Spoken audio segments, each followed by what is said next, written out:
if you want to be a player in today's marketplace, you have to be FedEx fast and Mickey friendly.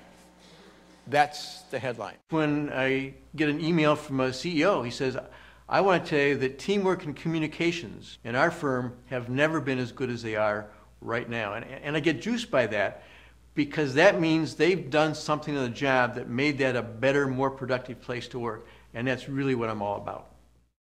Through the lens of your customers, the competition is anybody they experience in a similar fashion, which literally makes your competition FedEx, Disney, Land's End, LL Bean, their favorite restaurant.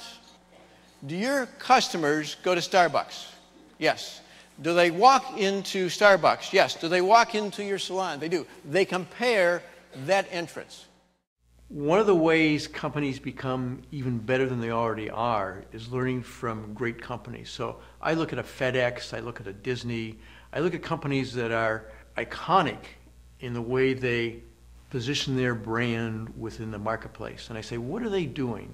What lessons can the rest of us learn from them that we can take back and apply in our business? Because I say, here's what great looks like, and here's how you can get there too. You can do even better job than you're already doing right now. Those of you who have been to Disney, how many had trouble finding your car coming out of the Magic Kingdom at the end of the day? Okay, so 1, 2, I'd say about 8 people. Watch how many hands go up with this question. How many people have ever had trouble finding your car coming out of the shopping mall or the airport? Aha, aha. Why the difference? Among other things, Disney has a vice president in charge of parking lots. Why would Disney have a vice president in charge of parking lots? They want to manage our first impression, and they want to manage our last impression. What's the first impression of Disney? It is the parking lot. Consumer drives up, they got 3 sub-consumers in the back seat.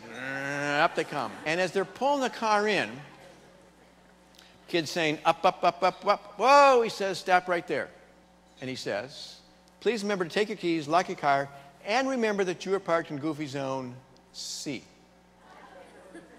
Now, the first time I heard that, I thought, isn't that cute? They got the Goofy lot, the Pluto lot, the Mini lot. It's part of a system. Part of a system from 2 perspectives. First of all, if you and I forget where we parked the car, who's going to remember? The kids, Mom, Dad, we're in a Goofy lot, we're in a Goofy lot. The other way it's part of a system is you and I go over, we sit down in the tram. Kid driving the tram says, welcome aboard, folks, by the way. Those of you who just boarded the tram are parked in Goofy Zone C, second time. So at the end of the day, when you're through enjoying the Magic Kingdom, you want to get back to your car, remember that you want to go back to Goofy Zone C, third time. They found that if they told us once, 75% of us remember. Tell us twice, 95% of us remember. Tell us 3 times, everybody except those 8 people remember exactly where they parked the car. Even though the issue may be the same, every audience, every individual, every division, every company is unique in different ways. And so you have to integrate the uniqueness into some solutions that are going to get them where they want to go. In Fantasyland, there's an attraction called Cinderella's Fountain. And there's a statue of Cinderella. There's a curved masonry wall behind Cinderella. And, you know, there's water spraying up. It's kind of nice. That's what we see from adult height. If you get down and you look at that, not from adult height, but from kid height, embedded in the masonry wall where you cannot see it from adult height, but you can see it from kid height, is a crown, and from kid height, the crown sits on Cinderella's head. And a question I would ask each and every one of you is, do you pass the Cinderella fountain test? So like the Cinderella fountain, I found out from people exactly how that works, and I thought, boy, that's a really powerful way for somebody to look at it and ask the question, do we pass the Cinderella fountain test every single day when we look at a policy or procedure or make a decision? Are we looking at it through the customer's eyes? FedEx comes into our office 2, 3, sometimes 4 times during the course of the week. When the FedEx guy comes in, he moves about like this.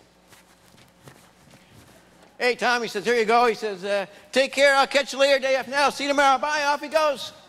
And I'm watching them day after day after day after week. Finally, one day, I just couldn't take it anymore. I grabbed him by the scruff of the neck. I said, "You really move." Well, he says, "I move right along." I said, "You're practically running." Up. He says, "I never run." I never run. He said, "We're told not to run. If I were to run, you might consider me as being late." Absolutely right. They're managing that moment of truth. They're managing that customer experience. They're managing that touch point.